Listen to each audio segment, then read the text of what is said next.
We knew that my great-grandfather came from the Hungarian part of the Austro-Hungarian Empire. He and his family had come to the United States from a place called Galgo, wherever that was.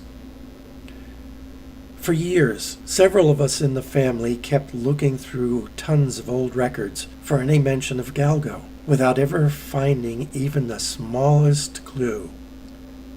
Until, that is, one day a friend said that I should try looking it up using the Romanian spelling of the name. Okay, I did a search on the Romanian spelling and found Galgo.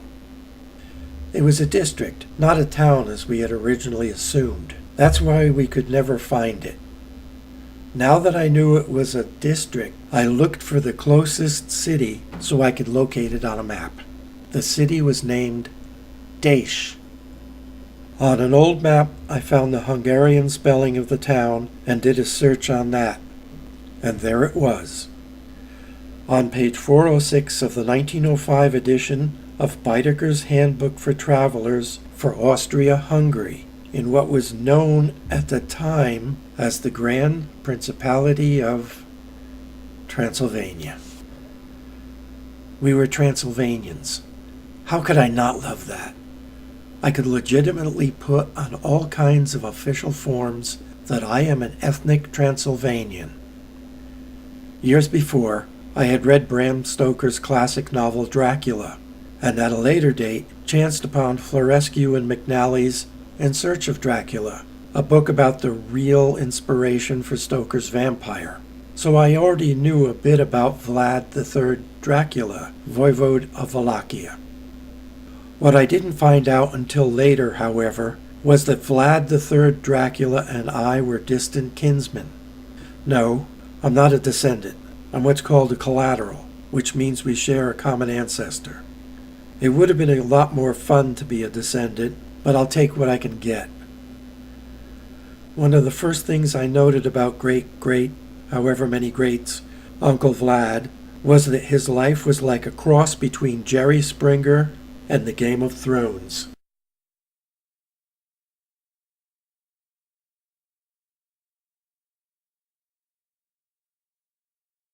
Vlad III Dracula was the second of 4 sons born to Vlad II Dracul, Voivode of Wallachia.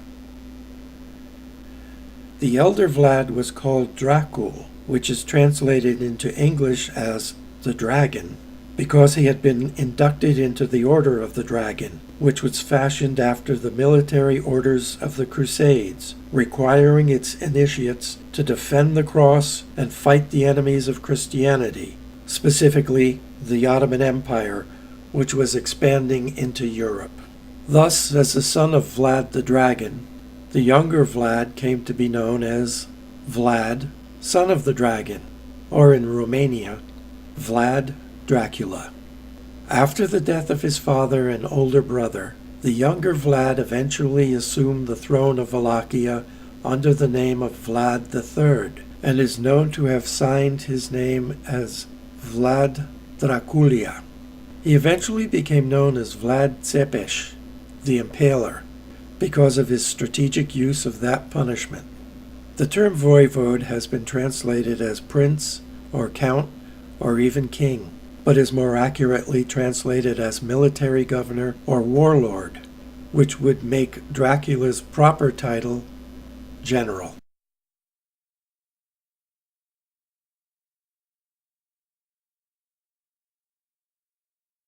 Islam had spread out of Arabia, across North Africa, and into Europe through 3 points of contact. In the west, Muslim armies had crossed into Spain in the early 700s and conquered their way north to the Pyrenees Mountains. Within a few years, the Muslims assembled a large army to take more of Europe north of the Pyrenees under one of their ablest and most renowned commanders, Abdul Rahman al-Ghafiqi. With a veteran army and with every apparent advantage of time, place, and circumstance in his favor, Rahman appeared to be invincible.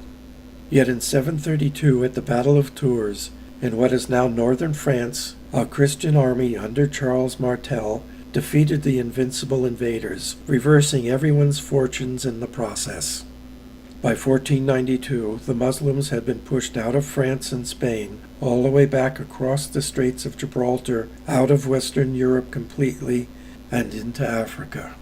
By 1091, the less spectacular, more anemic Muslim invasion of Italy had also been reversed, with all of Italy firmly back in Christian control. That left Eastern Europe, where the situation was more complex. The Christian city of Constantinople fell to the Ottoman Turks in 1453, after an extremely long siege. The Turks had demonstrated that they could field an army 150,000 strong, and were determined to succeed where their brothers farther west had failed. Even before that once great Christian city had fallen, however, the Sultan had begun the conquest of the Balkans. As so often happens in the face of a great foreign threat, the small Christian countries immediately prepared to squabble among themselves to determine who would lead the resistance, get the credit for stopping the invaders, and become the hero in all the history books. To make matters worse, there were competing factions within each of the countries, clamoring for war, or peace at any price, or simply to take advantage of the situation to gain more privileges for themselves.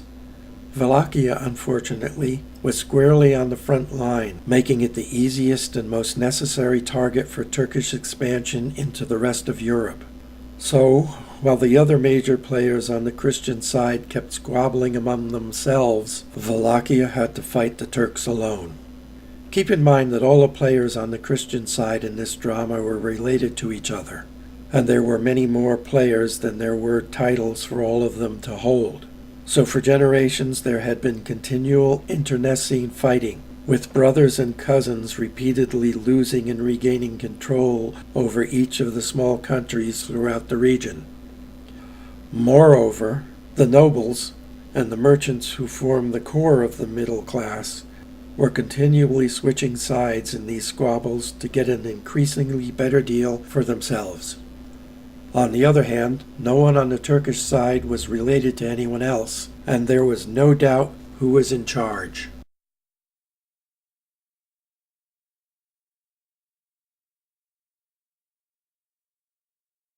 Dracula was probably born sometime in late November or early December of 1431 in Sighisoara, a heavily fortified town in Transylvania.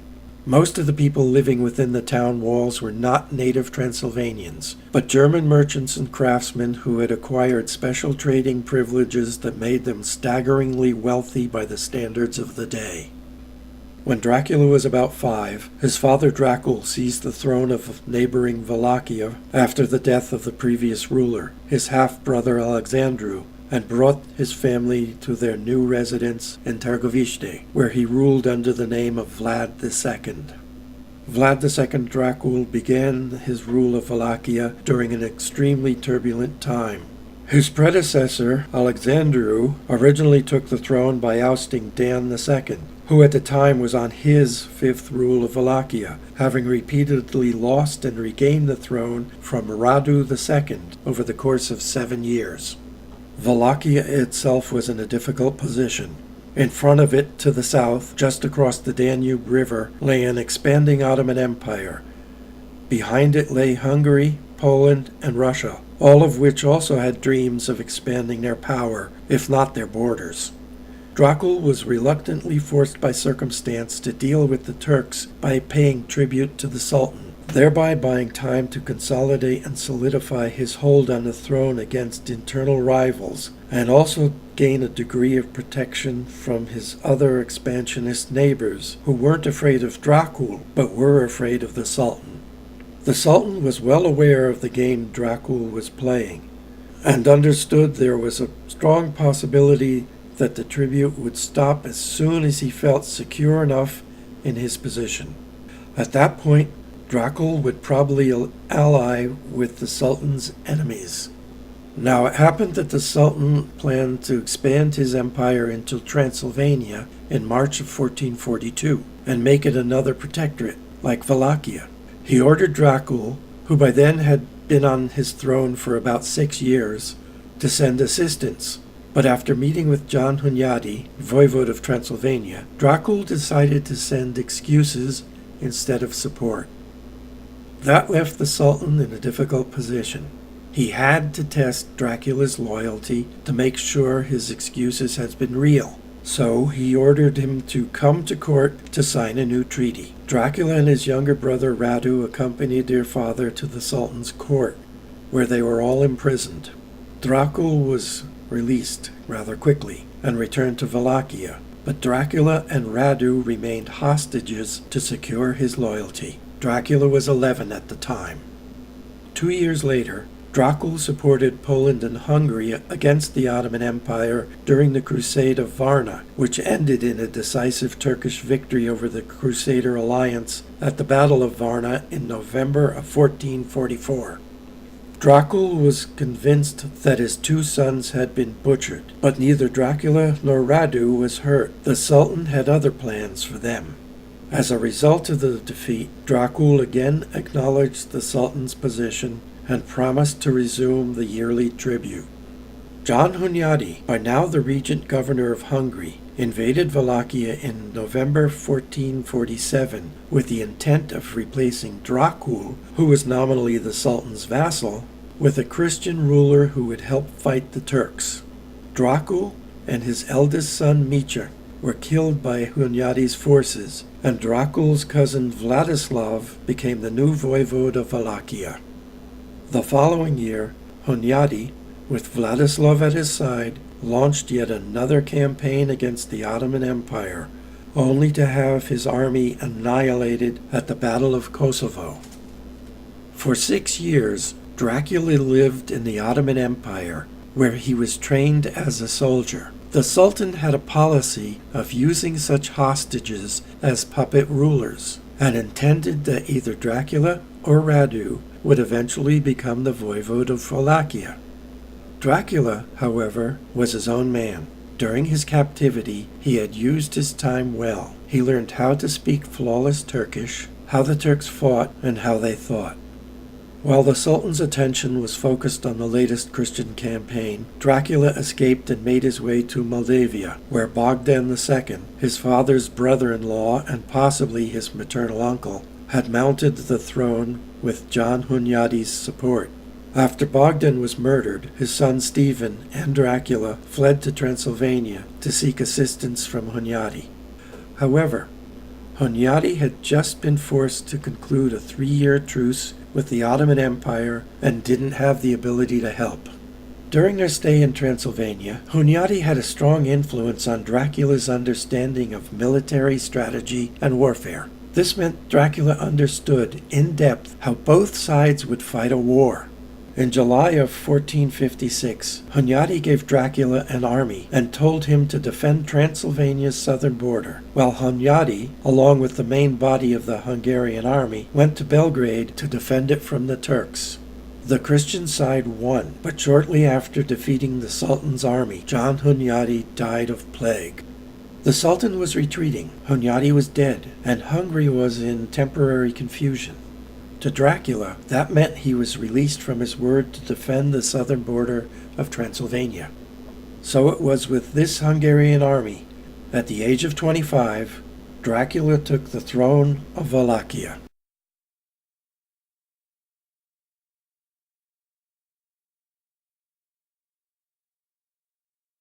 Like his father, Dracula assumed the throne at a time of great instability. So, of course, like his father, he decided to send the customary tribute to the Sultan and thereby buy the time necessary to consolidate his position. The Wallachian nobles, called boyars, dominated politics in Wallachia and, because they could not control Dracula, would do anything to get rid of him. Therefore, in order to retain the power he had just won and prevent his own murder, Dracula had to break the power of the boyars. And for that, he had a plan. He invited the boyars to a feast to celebrate his first Easter on the throne. During the festivities, he asked how many rulers Wallachia had had over the past 50 years. There had been so many that they couldn't give an answer. Although it was left unspoken, everyone was well aware that the boyars had a hand in overthrowing all of them. Some of the boyars eating at his table were even at that very moment plotting against him. Others had participated in the murder of his father and elder brother, and still others were collaborating with the Sultan's agents in order to gain peace. It is said that at the end of the feast, at Dracula's order, 500 of the potentially most dangerous boyars were impaled in front of the others. In a later document, Dracula explained that if he just killed and buried his enemies, or criminals for that matter, they would soon be forgotten and others would soon take their place. But if he impaled them and left the bodies for a while out in the open, that would be a very graphic reminder of what happened to traitors and criminals. A reminder that would last in people's minds for a long time. The rest of the boyars were forced marched to Poinari on the Transylvanian border to use as slave labor for the completion of the citadel already under construction. It is said that he worked them literally to death to complete his fortress in record time. With the power of the boyars broken, that just left those pesky German merchants whose wheeling and dealing threatened Dracula's grip on power.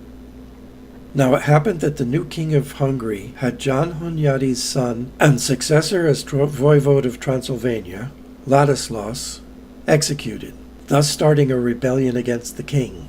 Taking advantage of the civil war in Hungary, Dracula assisted his cousin Stephen to take the throne of Moldavia from the usurper who had murdered his father. Dracula also broke into Transylvania and plundered the German villages around Brasov and Sibiu. Dracula's representatives participated at the peace negotiations between the parties in the Hungarian Civil War. According to the treaty, Dracula promised that the German merchants could freely buy and sell goods in Wallachia in exchange for the same treatment of the Wallachian merchants in Transylvania. Also as part of the negotiations, John Hunyadi's younger son, Matthias Corvinus, was elected King of Hungary and ordered the German merchants in Transylvania to keep the peace with Dracula. Shortly after, Dracula learned that the German merchants were again plotting to overthrow him and support a rival claimant to the throne. So he attacked Brasov by night and ransacked the suburbs before people had time to get inside the city walls. Everyone he caught, he had impaled on the surrounding hills, in sight of those who had managed to get within the protection of the walls. But those were not the only threats. Early in his reign, Dracula had noticed all the beggars in the capital city of Târgoviște and declared that anyone who wanted to work but didn't have land or know a trade could come to him and would be given land from his own royal lands and would be helped to learn how to make a living somehow. Only one man came forward, an ex-soldier, so Dracula gave him land and made him a guard.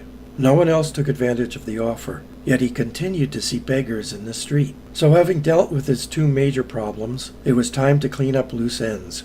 He invited all the beggars in Târgoviște to a meal, and had them killed. Afterward he explained that if someone didn't want to work and support himself, Turkish spies could give such a person a gold coin and learn everything he might know.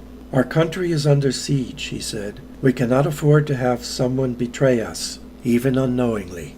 Therefore, he considered the beggars to be potential spies and an unacceptable security risk. With his main rival for the throne dead, the power of the boyars broken, the German merchants quieted, and potential spies eliminated, the year 1460 saw peace finally restored.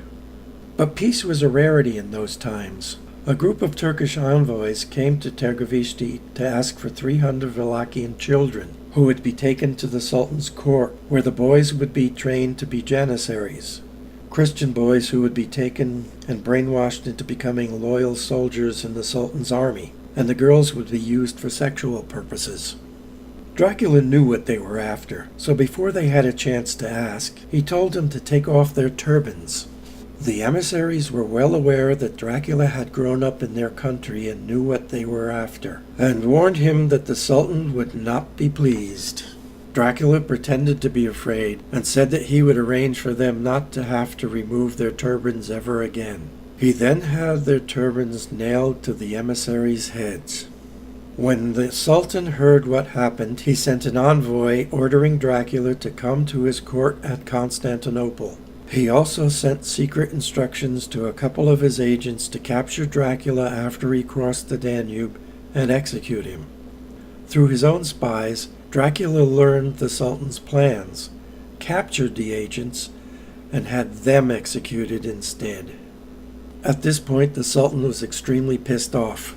After the execution of the Ottoman officials, Dracula knew he had a choice. He could wait for the Sultan's army to invade Wallachia, or he could take the initiative first. To him, the proper course of action was obvious. He began his campaign by taking a band of his own soldiers disguised as Turks to the Turkish fortress of Giurgiu, which was on the Wallachian side of the Danube. In perfect Turkish, he gave orders to the commander to open the gates in the name of the Sultan, thus enabling the Wallachian soldiers to break into the fortress and capture it. Then he crossed to the Turkish side of the Danube, where he began devastating the villages along the river with an unexpected speed and boldness. His action was a message that the Sultan could not misunderstand. Having learned of Dracula's invasion, the Sultan raised an army, said to be larger than the one that captured Constantinople. The size of the army, and the fact that the Sultan himself led it, was an indication that he intended to permanently put Wallachia under his control, and that he had plans beyond just Wallachia. In fact, Turkish documents from that time tell us that the Sultan also planned to subdue Transylvania, Hungary, and Austria, and then march into Rome. Dracula informed Corvinus about what he had done in a letter in which he stated that more than 23,884 Turks and Bulgarians had been killed at his order during the campaign. He sought military assistance from Corvinus, declaring that he had broken the peace with the Sultan for the honor of the king and the Holy Crown of Hungary, and for the preservation of Christianity and the strengthening of the Catholic faith. Meanwhile, the Sultan, along with Dracula's younger brother Radu, marched north with his huge army to eliminate Dracula. Dracula's forces were not strong enough for a direct frontal attack on the Sultan's army, so he practiced what we today would call guerrilla tactics. He destroyed the food that the Sultan's army planned to live off during their campaign. He burnt crops, poisoned wells, and paid diseased men to infiltrate the ranks of soldiers and pass on infections. Every night, his forces would attack the foragers sent out to find food, capture them, and impale them where the approaching Turkish army would be sure to find them. Keep in mind that Dracula did not impale anyone by sticking a stake through their heart so that they would die quickly. He forced the end of the stake up their rectums, letting gravity slowly pull them down in a long, lingering, painful form of death. Most of the Turkish soldiers who had been impaled were still alive and struggling when they were discovered by the other soldiers, but they were too far gone to save by the medical knowledge of the time. That meant that the kindest thing the Sultan could do was to kill his own men. Meanwhile, Dracula took 300 of his soldiers with the loudest voices and put them in the hills surrounding the Sultan's army camp. Then he tied bundles of hay on ropes to the tails of a bunch of horses and let them run around the hills. From their camp, the Turkish soldiers could see fires jumping around and hear the howls of devils. But Dracula wouldn't attack. He did this all night for many nights in a row, so the Sultan's army would be tired from lack of sleep and on edge. The result of these tactics was that the Turks were tired, hungry, thirsty, and scared, and some were even starting to get sick. After some days of this harassment, Dracula, dressed as a Turk, went into the camp, went to the Sultan's tent, and killed someone he mistook for the Sultan. At a signal, 7,000 Wallachian soldiers dressed as Turks entered the camp, shouting in Turkish that the Wallachians dressed as Turkish soldiers had killed the Sultan. In the confusion, the Turks fought each other. The Wallachians retreated after a couple of hours, but the Turks kept on fighting each other until morning, with the result that tens of thousands of Turkish soldiers had been killed or wounded during the night. When the Sultan finally got to Târgoviște, the city was abandoned behind a wall of impaled Turkish prisoners. Some claim there were as many as 50,000, but 20,000 is a more realistic estimate. Even the Turkish Sultan, who was a frighteningly cruel man, was struck silent by the sight. He is supposed to have said, "I cannot take the country from this man who knows better than anybody how to use his army and our own minds against us," after which he retreated to his court and left the fighting to others. The Sultan's original plans to take Wallachia, put Radu on the throne, and then continue through Transylvania, Hungary, and Austria, all the way to Rome, had been successfully, but unknowingly at the time, thwarted. By returning to his court, the Sultan indicated that his plans had changed dramatically. Documents found in the Turkish archives much later indicate that Dracula had actually won the campaign. Meanwhile, after abandoning Târgovişte, Dracula retreated to his fortress at Poenari near the Transylvanian border, where he hoped to gain support from Matthias Corvinus. But Corvinus didn't want to wage war, and instead took Dracula prisoner.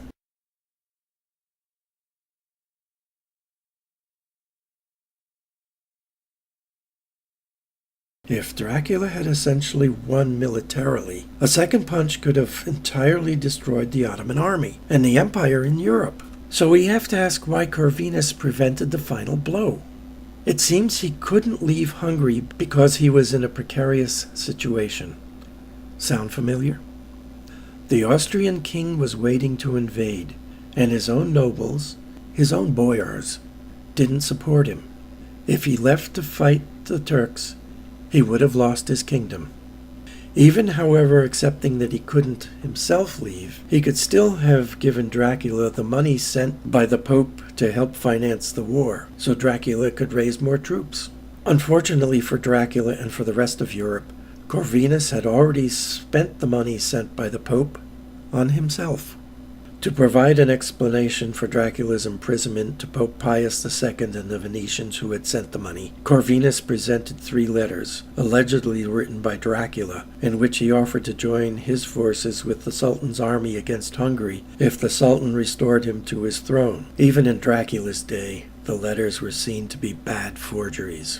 Dracula was held in captivity in Visegrad, north of Budapest. Visegrad is also the name used by the group of 4 Eastern European countries that refused to take in Muslim immigrants ordered by the EU. After keeping Dracula imprisoned for 12 years, Corvinus finally admitted that he needed a strong ally, and the strongest Turkish fighter he knew was Dracula. Freeing Dracula amounted to an admission that he had been wrongfully imprisoned. Nevertheless, Dracula was released at the formal request of Stephen of Moldavia and fought alongside Corvinus against the Turks in Bosnia. Hungarian and Moldavian troops helped Dracula to return to Wallachia and oust the Turkish puppet Basarab. Before the end of the year, Basarab returned with Turkish support, and Dracula was murdered sometime that winter. He was 45.